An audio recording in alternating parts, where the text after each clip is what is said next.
ನಮಸ್ತೆ ವೀಕ್ಷಕರೇ, ಸಪ್ತಾಶ್ವ ಟಿವಿಗೆ ಸ್ವಾಗತ. ನಾನು ಶಮೀಶಿದೆ.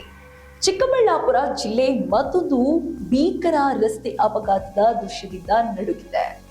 ಗೌರಿಬಿದನೂರು ತಾಲೂಕಿನ ವೇದಲವೇಣಿ ಗ್ರಾಮದ ಬಳಿ ಕಾರ್ಮಿಕರನ್ನು ಕರೆದೊಯ್ಯುತ್ತಿದ್ದ ಗೌರ್ಮೆಂಟ್ಸ್ ಬಸ್ ನಿಯಂತ್ರಣ ತಪ್ಪಿ ಪಲ್ಟಿ ಹೊಡೆದ ಪರಿಣಾಮ 20ಕ್ಕೂ ಹೆಚ್ಚು ಜನರು ಗಾಯಗೊಂಡಿರುವ ಘಟನೆ ನಡೆದಿದೆ.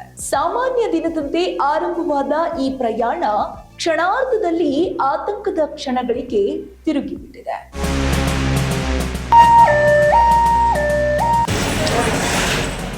ದೊಡ್ಡಬಳ್ಳಾಪುರದ ಟೆಕ್ಸ್ಕೋ ಗಾರ್ಮೆಂಟ್ಸ್ಗೆ ಕೆಲಸಕ್ಕೆ ತೆರಳುತ್ತಿದ್ದ ಕಾರ್ಮಿಕರು ಈ ಬಸ್ನಲ್ಲಿ ಪ್ರಯಾಣಿಸುತ್ತಿದ್ದರು. ಬೆಳಗಿನ ವೇಳೆ ತಮ್ಮ ದಿನನಿತ್ಯದ ಬದುಕಿಗಾಗಿ ಹೊರಟಿದ್ದ ಆ ಕಾರ್ಮಿಕರಿಗೆ ಈ ಪ್ರಯಾಣವೇ ಭಯಾನಕ ಅನುಭವವಾಗಿ ಪರಿಣಮಿಸಿದೆ. ಸ್ಥಳೀಯರ ಹೇಳಿಕೆಯ ಪ್ರಕಾರ ಬಸ್ ವೇಗವಾಗಿ ಚಲಿಸುತ್ತಿದ್ದಾಗಲೇ ಚಾಲಕನ ನಿಯಂತ್ರಣ ತಪ್ಪಿದೆ. ಬಸ್ ಪಲ್ಟಿಯಾದ ಕ್ಷಣದಲ್ಲೇ ಒಳಗಿದ್ದ ಕಾರ್ಮಿಕರ ಕಿರುಚಾಟಗಳು ಸುತ್ತಮುತ್ತಲಿನ ಪ್ರದೇಶದಲ್ಲಿ ಪ್ರತಿಧ್ವನಿಸಿದೆ.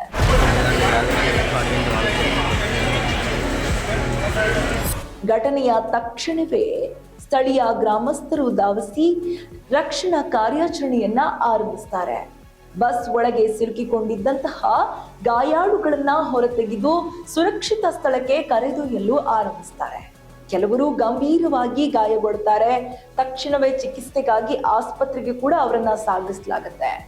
ಗಂಭೀರ ಗಾಯಗೊಂಡವರನ್ನ ಚಿಕ್ಕಬಳ್ಳಾಪುರದ ಜಿಲ್ಲಾಸ್ಪತ್ರೆಗೆ ರವಾನೆ ಮಾಡಲಾಗುತ್ತೆ. ಇನ್ನು ಉಳಿದ ಕೆಲವೊಂದು ಸಣ್ಣ ಪುಟ್ಟ ಗಾಯವನ್ನ ಮಾಡಿಕೊಂಡಂತಹ ಗಾಯಾಳುಗಳಿಗೆ ಗೌರಿಬಿದನೂರು ಸಾರ್ವಜನಿಕ ಆಸ್ಪತ್ರೆಯಲ್ಲಿ ಚಿಕಿತ್ಸೆಯನ್ನ ನೀಡಲಾಗುತ್ತೆ. ಇನ್ನು ವೈದ್ಯರ ಪ್ರಕಾರ ಕೆಲವರ ಸ್ಥಿತಿ ಗಂಭೀರವಾಗಿದೆ.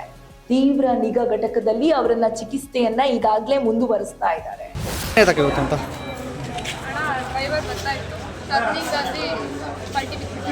ಯಾವ ಫ್ಯಾಕ್ಟ್ರಿಗೆ ಹೋಗ್ತಾ ಇದ್ರಿ ನೀವು? ಎಷ್ಟು ಜನ ಇದ್ರು ಬಸ್ಸಲ್ಲಿ? 20 ಜನ ಇದ್ರಾ? ಏನು ಜಾಸ್ತಿ ಏನು ಏಟಾಗಿದೆ ಅಕ್ಕ? ಎಷ್ಟು ಜನಕ್ಕೆ ಏಟಾಗಿದೆ? ಮಿನಿ ಬಸ್ ಹೋಗ್ತಾ ಇದ್ರಾ? ನಿಮ್ದು ಯಾವ ಊರು? ನೀವು ಯಾವ ಊರಿಂದ ಬರ್ತಾ ಇದ್ರಿ? ದೊಡ್ಡಬಳ್ಳಾಪುರನಾ?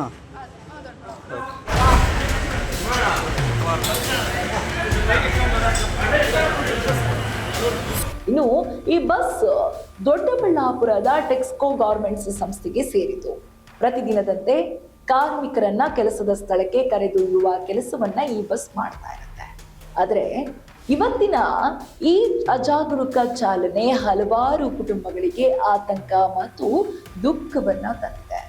ಪ್ರಾಥಮಿಕ ತನಿಖೆಯಲ್ಲಿ ಚಾಲಕನ ರ್ಯಾಶ್ ಡ್ರೈವಿಂಗ್ ಅಂದ್ರೆ ಅತಿ ವೇಗ ಮತ್ತು ನಿರ್ಲಕ್ಷ್ಯ ಚಾಲನೆ ಈ ಅಪಘಾತಕ್ಕೆ ಪ್ರಮುಖ ಕಾರಣ ಎಂದು ತಿಳಿದು ಬಂದಿದೆ.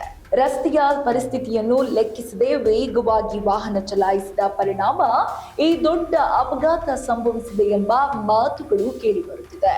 ಘಟನೆಯಿಂದ ಪಾರಾದ ಗಾಯಾಳುಗಳು ಕೂಡ ಚಾಲಕನ ವಿರುದ್ಧ ಆಕ್ರೋಶವನ್ನ ವ್ಯಕ್ತಪಡಿಸುತ್ತಿದ್ದಾರೆ. ಇನ್ನು ಚಾಲಕ ತುಂಬಾ ವೇಗವಾಗಿ ಬಸ್ ಓಡಿಸುತ್ತಿದ್ದನು. ನಾವು ಹಲವು ಬಾರಿ ನಿಧಾನವಾಗಿ ಹೋಗಿ ಎಂದು ಹೇಳಿದ್ರೂ ಕೂಡ ಅವರು ಕೇಳಲಿಲ್ಲ ಎಂದು ಕೆಲವರು ಆರೋಪಿಸಿದ್ದಾರೆ. ಈ ನಿರ್ಲಕ್ಷ್ಯವೇ ಅಪಘಾತಕ್ಕೆ ಕಾರಣ ಎಂದು ಅವರು ಹೇಳಿಕೊಂಡಿದ್ದಾರೆ.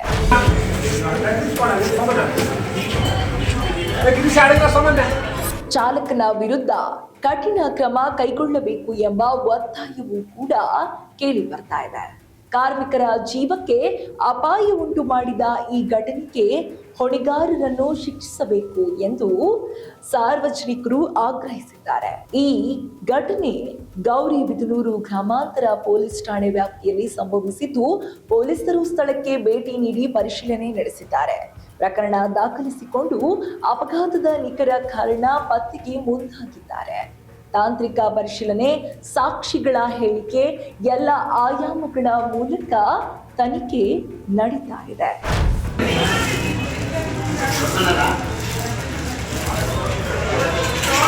ಒಟ್ನಲ್ಲಿ ದಿನನಿತ್ಯದ ಕೆಲಸಕ್ಕೆ ತೆರಳುತ್ತಿದ್ದ ಕಾರ್ಮಿಕರ ಸಾಮಾನ್ಯ ಪ್ರಯಾಣ ಕ್ಷಣಾರ್ಧದಲ್ಲಿ ಭೀಕರ ಅಪಘಾತವಾಗಿ ಮಾರ್ಪಟ್ಟಿವೆ. ಹಲವಾರು ಜನ ಗಾಯಗೊಂಡಿದ್ದು ಅವರ ಕುಟುಂಬಗಳಲ್ಲಿ ಆತಂಕ ಮತ್ತು ಭಯದ ವಾತಾವರಣ ನಿರ್ಮಾಣವಾಗಿದೆ.